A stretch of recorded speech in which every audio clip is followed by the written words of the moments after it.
Ministry of consumer affairs food and public ડિસ્ટ્રીબ્યુશને એક નોટિફિકેશનના માધ્યમથી આપણને જાણ કરી કે ભાઈ આપણા દેશમાંથી નોન બાસમતી વ્હાઇટ રાઈસનું નિકાસ એટલે એક્સપોર્ટ એક જ સાથે બેન કરી દેવામાં આવશે।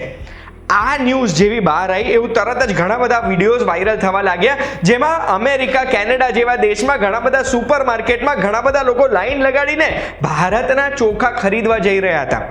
તો મને ઘણા બધા સવાલ એ થયા કે ભારતના રાઈસ એક્સપોર્ટ એટલે ચોખાના એક્સપોર્ટ શું એટલા બધા છે કે દુનિયાભરમાં આવી અસર પડી શકે, અને આ એક્સપોર્ટ કરવાનું કારણ શું છે, એનાથી ફાયદા શું થશે, નુકસાન શું થશે, એ જો તમે જાણવા માંગતા હોય ને તો એના માટે ધ્યાનથી સાંભળજો। હું તમને એક વાત કહું।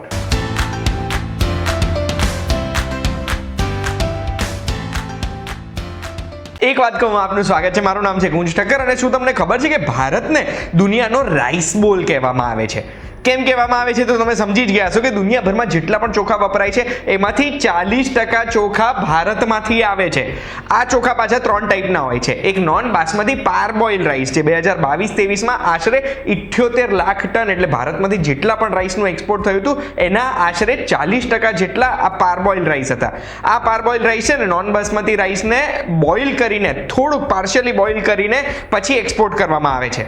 બીજા ટાઈપના છે, આ તમને ખબર હશે, બાસમતી રાઈસ, બાસમતી ચોખા આપણા દેશમાં વર્ષ 2022-23માં આશરે 45 લાખ ટન એટલે આશરે ટોટલ એક્સપોર્ટના 25% જેટલા એક્સપોર્ટ થયા હતા। અને ત્રીજા આવે છે નોન બાસમતી વ્હાઇટ રાઈસ એટલે બાસમતી ચોખા નહીં પણ સફેદ ચોખા, એ ટોટલ આશરે 64 લાખ ટન જેટલા એક્સપોર્ટ થયા હતા 22-23માં। અને આપણો જે ટોટલ એક્સપોર્ટ છે ને એનો જો અગર હું તમને ભાગ કહું તો નોન બાસમતી વ્હાઇટ રાઈસનો ભાગ છે 35%, એટલે ટોટલ એક્સપોર્ટના 35% આ non basmati white rice export થાય છે। આ નોન વ્હાઇટ બાસમતી રાઈસનું ટોટલ આપણે આંકડામાં જોઈએ ને તો વર્ષ 2022-23માં $6.3 બિલિયન એટલે રૂપિયામાં કન્વર્ટ કરીએ તો 52,000-53,000 કરોડ રૂપિયાનો ટોટલ એક્સપોર્ટ થયો હતો। અને 2013-14 થી લઈને 2021-22ની વચ્ચે આપણે જોઈએ તો આશરે 100%થી પણ વધારેનો ગ્રોથ થયો છે નોન બાસમતી વ્હાઇટ રાઈસના એક્સપોર્ટમાં।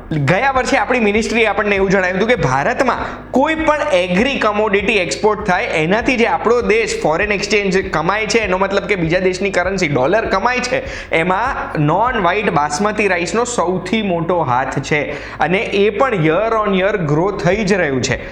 આપણા દેશમાંથી જેટલા ચોખા એક્સપોર્ટ થાય છે એ ટોટલ ચોખા 140 દેશોમાં જાય છે, જેમાંથી હાઈએસ્ટ આપણા દેશના ચોખા કન્ઝ્યુમ કરે છે નેપાલ, પછી આપણી બાજુમાં આવેલું બાંગ્લાદેશ।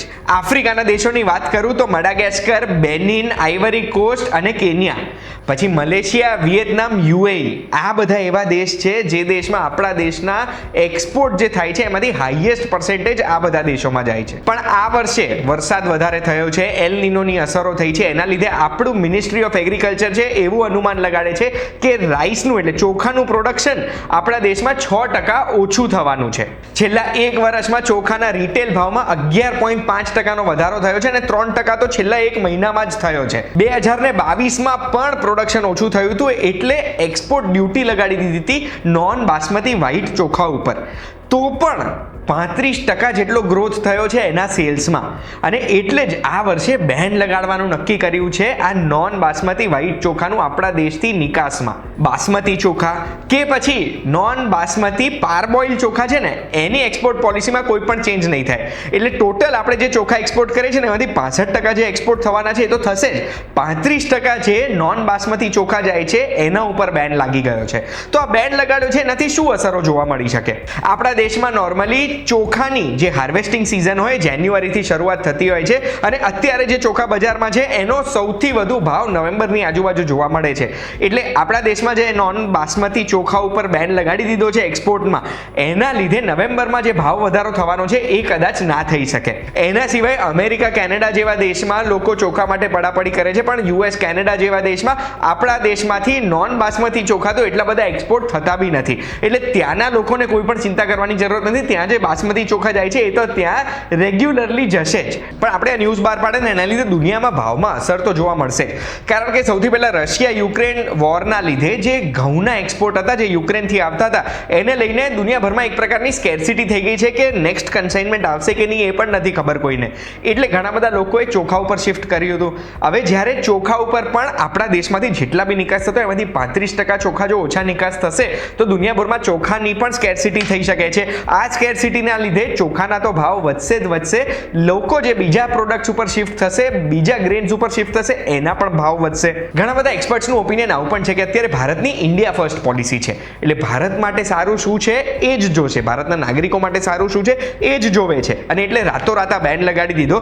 એનાથી ભારતમાં તો ચોખાનો ભાવ કંટ્રોલ થઈ જશે, પણ આના લીધે ઇન્ટરનેશનલ માર્કેટમાં ઘણા બધા ગ્રેન્સના ભાવમાં વધારો થશે અને આ વધારાને લીધે ભારતની પોઝિશન ઇન્ટરનેશનલ સ્ટેજ ઉપર આમ ડગુમગુ થઈ જાય કે પોલિસી એકની એક પોલિસી લાંબા સમય સુધી નથી રહેતી, પોલિસી બદલ કરે છે આ દેશ. એટલે ઇન્ટરનેશનલ સ્ટેજ ઉપર એવા બિઝનેસીસ, એવી કંપનીઝ જે ભારતથી મટીરિયલ ઇમ્પોર્ટ કરતું હોય ને એ લોકોને 2 સેકન્ડ માટે ડાઉટ રહે અને એના કારણે એ બીજા દેશથી પણ પોતાનું ઇમ્પોર્ટ ચાલુ કરી શકે, બીજી પ્રોડક્ટ્સમાં પણ.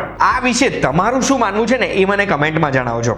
યુએસ, કેનેડા કે બીજા કોઈ પણ દેશમાં તમારા કોઈ રિલેટિવ રહે છે જેમણે પણ આવી રીતે સુપરમાર્કેટમાં લાઈનોમાં ઉભા રહીને ચોખા માટે પડાપડી કરી હતી? અગર જવાબ આજે તો કમેન્ટમાં મને જણાવજો. અને આ માહિતીથી જો તમને કંઈક નવું જાણવા મળ્યું હોય તો આવી જ માહિતી માટે એક વાત કહું, જોતા રહેજો, આપણે ફરી મળીશું.